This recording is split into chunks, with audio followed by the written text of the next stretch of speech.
আবারও একটা কাজ নিয়ে আপনাদের কাছে এলাম, যে কাজটা হচ্ছে ওয়াটার কালার, যেটা খুবই ভালোবাসার এবং খুবই ভালো লাগে। আপনাদের যার যার ভালো লাগে অবশ্যই করতে পারেন আমার দেখে দেখে।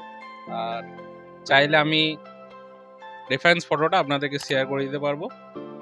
আর প্রথমে আমি ওয়াশ করে নিই জল দিয়ে, তারপর মেঘটা করি আল্ট্রামেরিন ব্লু, তার সাথে একটুখানি অরেঞ্জ মিশিয়ে, আর নিচের দিকে একটু স্কাই ব্লু, আর দূরের দিকে যে মেঘটা বা পাহাড়টা দেখতে পাচ্ছেন একটু ভায়োলেট টাইপের কালার, একটু ব্রাউন মিশিয়ে, আর তার নিচে দূরের দিগন্ত রেখার কাছে যে গাছ একটু গ্রিন, ডিপ গ্রিন, ব্লু এইসব মিশিয়ে, আর নিচের যে ফোরগ্রাউন্ড কালার তার কালারটা দেওয়া হয়েছে লেমন ইয়েলো আর স্যাপ গ্রিন।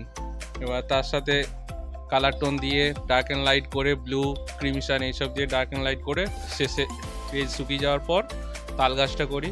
তাল গাছটা ওখানে অনেকগুলো তাল গাছ ছিল, তার জন্য 4-5টা তাল গাছ ছিল, তার জন্য এক জায়গায় বড় লাগছে, কিন্তু ওখানে যখন তাল গাছের কাণ্ডগুলো করা হয়ে যাবে তখন বুঝতে পারবেন যে কেমন কতগুলো তাল গাছ আছে ওখানটায়।